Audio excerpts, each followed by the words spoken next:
इसीलिए कहते हैं कि आप अपने ज्ञान के द्वारा, अपने भगवत कथा के माध्यम से, अपनी वाणी के द्वारा हम सभी के जो बुद्धि मलिन हो चुकी है वह सद्विवेक हो जाए, सुंदर बुद्धि जागृत हो जाए, बुद्धिमान हम सब हो जाए, भगवान के तरफ लगने वाली बुद्धि हो जाए। और क्या कहते हैं, माया मोह निराशिष्ट। हे प्रभु, हम आपके द्वारा यह जानना चाहते हैं कि इस माया मोह के प्रपंच में रहकर वैष्णव जन, साधु जन, महात्मा जन इस माया मोह के प्रपंच में रहकर भी माया मोह से परे कैसे हो जाते हैं? माया मोह का थोड़ा भी उनके जीवन में कोई प्रभाव नहीं होता है। आदरणीय हमारे पाणी जी सुन रहे हैं, बोलिए हनुमान जी महाराज की दोनों पारासर पारासर जय हो। हाँ, पारासर पारासर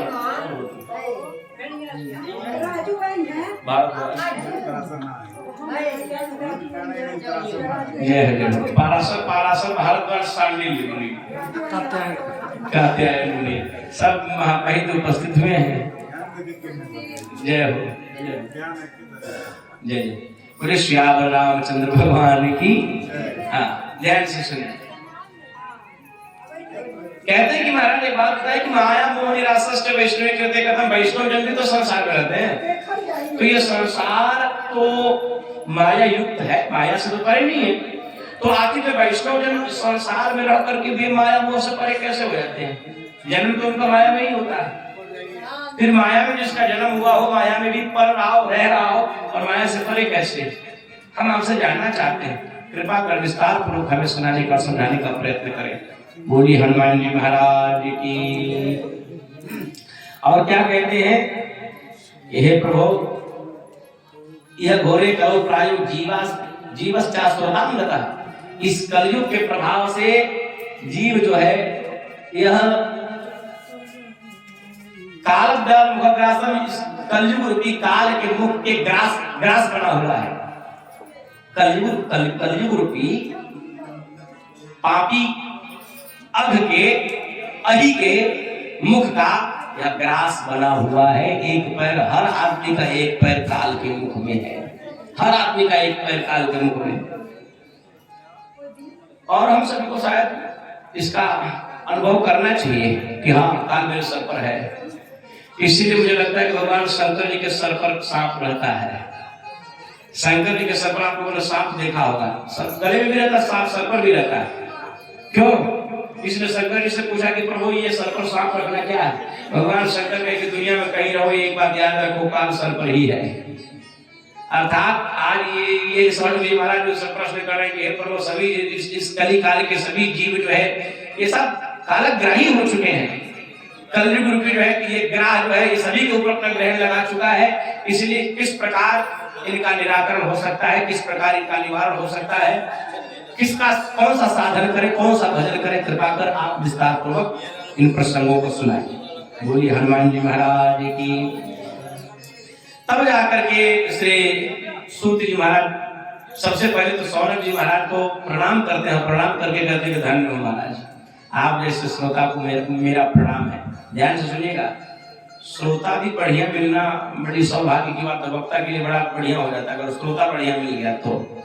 सुनने वाला, समझने वाला, विचारने वाला, श्रद्धावान, गुणवान, तो श्रोता भी उसी लेवल का होना चाहिए, श्रद्धावान होना चाहिए। जो हम आपको दे रहे हैं आप श्रद्धा के साथ उसे स्वीकार करें, फिर देने में भी आनंद आता है। बोलिए हनुमान जी महाराज की। तो सूत जी कहते हैं कि सुनो, आप तुम्हें पहले तो मैं आपको प्रणाम करता हूं कि आपने ये जो प्रश्न किया, अक्सर कर लोग जब कहीं किसी मठ मंदिर में जाते हैं, किसी साधु सन्यासी ज्ञानी महात्मा के पास जाते हैं, तो वो लोग ये नहीं पूछते हैं, ये प्रश्न नहीं करते कि हमारे गांव में इतनी समस्या, उस समस्या का क्या निदान है। लोग जाते हैं तो किनारे बतियाते हैं कि बाबा जी हमारा भाग्य देखो कैसन बा। बोलिए, अपने परिवार का भी कल्याण, व्यक्तिगत बात पूछते हैं कि हमारा व्यक्तिगत व्यवहार कैसा है, हमारा व्यक्तिगत भाग्य कैसा है। फिर यदि अपने से संतुष्ट हो पाते तो बच्चे का पूछते हैं, पत्नी का पूछते हैं, फिर बाद में परिवार वालों का। और गांव का तो कोई नहीं पूछता है, मोहल्ले का तो कोई नहीं पूछता है। लेकिन सौनक जी महाराज सूत जी महाराज सौनक जी से कहते हैं, धन्यवाद बाबा, आपने जो प्रश्न किया है आप धन्यवाद के पात्र हैं और प्रणाम के पात्र हैं कि आपने ये प्रश्न केवल और केवल अपने कल्याण के लिए नहीं, अपितु आपने जगत कल्याण के लिए प्रश्न किया है, पूरे संसार के कल्याण के लिए प्रश्न किया है। इसीलिए मैं आपके विचार और आपकी बुद्धि को प्रणाम करता हूँ। बोलिए श्यावर रामचंद्र की। और तब कहते हैं कि सुनो, प्रीति सौन के चित्ते ते यतोवति विचार्य च सर्व सिद्धांत निष्पन्नम संसार भयनाशनम। मैं आपको सारे वेद पुराण शास्त्रों का जो निचोड़ है, जो सार तत्व है, जो संसार के भय को नष्ट कर देने वाला है, वो पुराण में आपको सुनाने जा रहा हूँ। वो सार गर्भित बातें मैं आपको बताने जा रहा हूँ, जिसको सुनने के बाद भक्तियोग वर्धनम यच्च कृष्ण संतोष हेतुकम।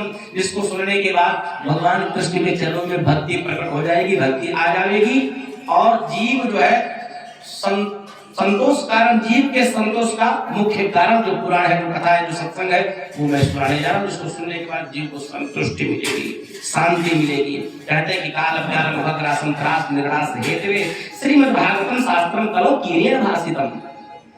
सूत जी कहते हैं सौनक जी महाराज, कलयुग के मुख में गए हुए इन प्राणियों के उद्धार के लिए पूज्यपाद कीरेण श्री सुखदेव भगवान ने परीक्षित जी को यह श्रीमद् भागवत जी की जो कथा सुनाई, वही कथा मैं आप लोगों को सुनाने जा रहा हूँ, जो की कथा इतनी आसानी से नहीं मिलता है। जन्मांतरे भवेत् पुण्यम तदा भागवतम भवेत्। जीव के जब जन्म जन्मांतर का, कल्प कल्पांतर का पुण्य उदय होता है, तब जाकर के उसको जीवन में भागवत जी की कथा कहने और सुनने का अवसर प्राप्त होता है।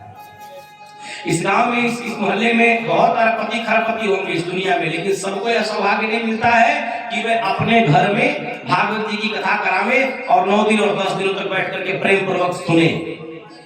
तो यह सौभाग्य है। लिखते हैं कि परीक्षिते कथा वक्तुम सभायां संस्थिते सुखे सुधा कुंभम गृहीत्यैव देवास्तत्र समागमन्। पूज्य पास श्री सुखदेव भगवान जब परीक्षित जी महाराज को ये कथा सुनाने जा रहे थे, तो उस समय भागवत जी की कथा का बड़ा हल्ला था, धरती पर बड़ा बोल था।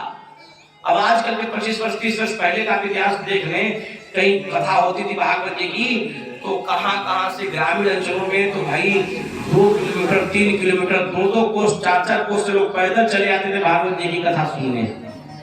पहले इतना भाव था, और अभी क्या है, अभी आप देख ही रहे हैं। क्योंकि पहले के लोगों को लगता था कि ये जो हो रहा है उसकी आवश्यकता हमारे जीवन में है, तो जरूरी मानकर लोग पहुंचते थे। अब आजकल लोग खुदा इतने ज्ञानी हो गए हैं, किसकी जरूरत नहीं पड़ती है, सो जाए कहाँ। बोलिए हनुमान जी महाराज की। कहते हैं कि देखो, जब सुखदेव भगवान परीक्षित जी को कथा सुनाने जा रहे थे, परीक्षित जी को श्राप मिला था कि आज के 7वें दिन बाद तुमको तक्षक नाग काटेगा, तक्षक नाग काटने से तुम्हारी मृत्यु हो जाएगी। तो मृत्यु से बचने के लिए श्रीमद् भागवत जी की कथा का वाचन पूज्य पाद से सुखदेव भगवान परीक्षित जी को सुना रहे थे। तो देवताओं को पता चल गया कि भाई कथा हो रही है, मृत्यु लोक में गंगा जी के तट पर परीक्षित जी कथा सुन रहे हैं, सुखदेव जी कथा सुना रहे हैं। अरे श्रोता हो गया विष्णुरात और ब्रह्मरात वक्ता, विष्णुरात और ब्रह्मरात दोनों का समागम हो रहा है, और वहां श्रोता केवल परीक्षित जी नहीं, अपितु श्रोता के रूप में वहां हजारों लाखों की संख्या में वैष्णव जन, संत जन, गृहस्थ जन सब पधारे हुए। तो ऐसा समागम देखने और स्वयं के लाभ के लिए देवता लोग अमृत का कलश लेकर के आए, और अमृत का कलश लेकर के आए, ला करके रख दिया सुखदेव भगवान के सामने। सुखदेव भगवान ने कहा, भैया क्या बात है, ये अमृत का कलश काहे लिए ले आए? बोला, महाराज क्षमा करना, हम लोगों ने सुना है कि परीक्षित जी को 7वें दिन नाग काटेगा, मृत्यु उनकी हो जाएगी, इसलिए हम लोग अमृत का कलश लेकर के आए हैं।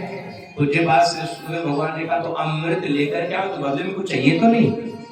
बोला, महाराज ऐसा कैसे हो सकता है, बिना दिए नहीं दिए कुछ न कुछ तो चाहिए। क्या चाहिए?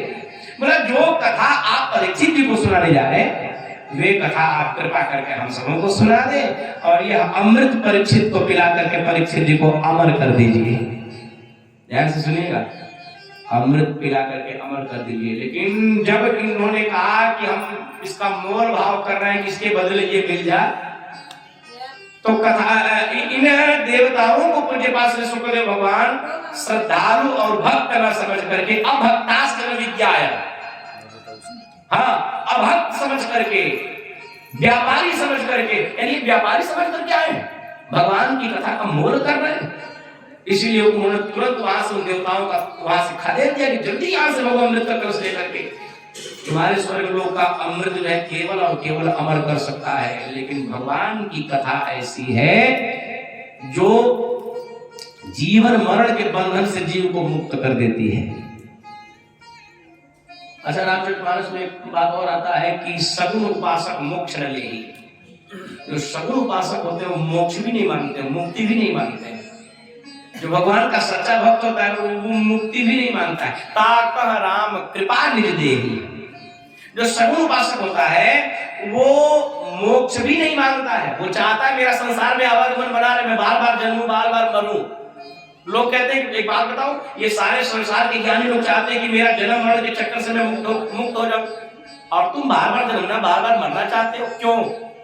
बोला सरकार, हम बार बार जन्मना मरना चाहते हैं इसलिए कि बार बार मैं जन्मूं, बार बार मरूं, इसका दुख नहीं है, बस एक संबंध परमात्मा से जुड़ा रहे। क्या? भगवान के चरणों में भक्ति बनी रहे कि जब जब भी जन्म लो हर बार मुझे भगवान से प्रेम रहे, हर बार उनके चरणों में मेरी भक्ति रहे। बाकी जन्म मरण होता है, इसका कोई दुख नहीं है। संबंध ईश्वर से अलग नहीं होना चाहिए, संबंध परमात्मा से दूर नहीं होना चाहिए। बोलिए हनुमान जी महाराज की। कहते हैं कि ये देवताओं को कथा का अनाधिकारी समझ करके पूज्यपाद श्री शुक्रदेव भगवान ने देवताओं को वहां से खदेड़ दिया। ब्रह्मलोक में ब्रह्मा जी महाराज ने 18 पुराणों की तुलना भी कर दिया, तराजू पर तौला। ये 18 पुराणों में श्रीमद् भागवत जी का ही इतना महत्व क्यों है? जब तौलते हैं तो सारे पुराण फीके पड़ गए श्रीमद् भागवत जी के आगे, सारे पुराण फीके पड़ गए।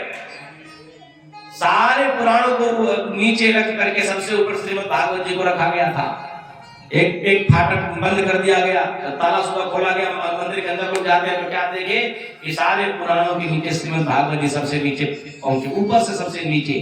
किसी ने पूछा महाराज ये लीला क्या है? बोला लीला यही है कि श्रीमद् भागवत महापुराण सारे पुराणों का आधार है, मूल है, जड़ है। इधर उधर भटकने की जरूरत नहीं है, वहां पहुंचने की जरूरत है। तो इस प्रकार ये कथा पूज्यपाद श्री सुखदेव श्री सूत जी महाराज कहते हैं सौरभ जी महाराज से कि सुनो, एक बार नारद जी महाराज को ये प्रसंग, ये बातें, ये कथा सरकादिकों ने सुनाया था।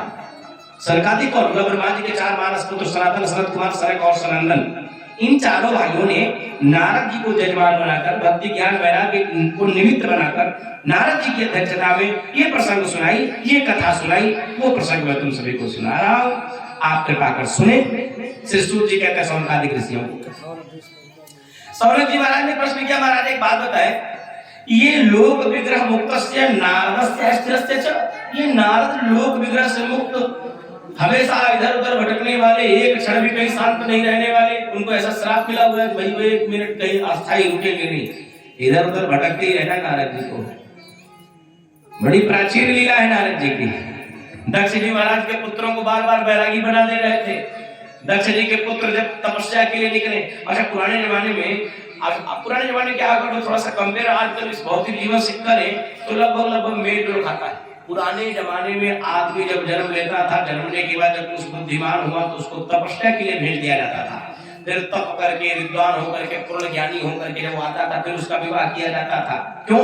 बोला कि जब सत्पात्री हो जाता था, सदाचरणी जब हो जाता था तो उसको गृहस्थ आश्रम में प्रवेश कराया जाता था कि इसके द्वारा जो संतानें होंगी वे भी सत्पात्री ही होंगी।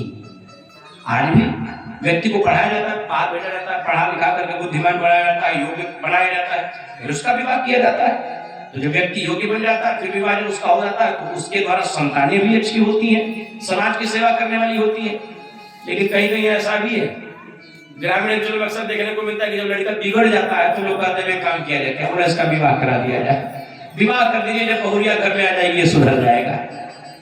लेकिन आपको बता दें विवाह करने से सुधरने वाला नहीं है, वो खुद भी गड़बड़ है और उसके द्वारा जो संतानें भी होंगी सो उसी की प्रकृति की होंगी। इसलिए हमारे यहाँ की प्राचीन परंपरा रही है कि भाई पहले जाइए, तप करके आइए, गुरु आश्रम में रहिए, सीख करके आचरणवान होकर के, विद्वान होकर के आइए, फिर गृहस्थ आश्रम को आप स्वीकार करिए।